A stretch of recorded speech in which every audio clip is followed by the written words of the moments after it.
அப்போ தான் நல்லா மிக்ஸ் ஆகும். மிக்ஸ் பண்ணிவிட்டு நம்ம அப்படியே ஒரு 5 மினிட்ஸ் அப்படியே விட்டுறலாங்க அதை. அதுக்கப்புறம் நம்ம தலையில் ஆட் பண்ணும்போது இதை வந்து ஹீட் பண்ணி ஆட் பண்ணிங்க அப்படின்னா உங்களுக்கு வந்து தலையில் கொஞ்சம் ஜில்னோ இல்லாட்டி நல்ல ஒரு கூலிங் மாதிரி இருக்கும். ஒரு சில பேர்த்துக்கு வந்து சேராது. அப்படி இருக்கிறவங்களுக்கு இதை ஹீட் பண்ணி தலையில் தேய்ச்சிங்க அப்படின்னா உங்கள் தலையில் நல்ல ஒரு இதமான சூடு இருக்கும். லைட்டாக ஹீட் பண்ணி நமக்கு தலை எந்த அளவுக்கு பொறுக்குமோ சூடு பொறுக்கும்ல அந்த அளவுக்கு மட்டும் நீங்கள் ஹீட் பண்ணி தலையில் தேய்ச்சிக்கலாம்.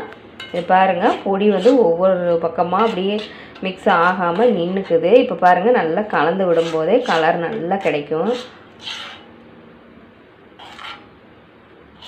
இப்போ இது நல்லா கலந்து வந்துருச்சுங்க.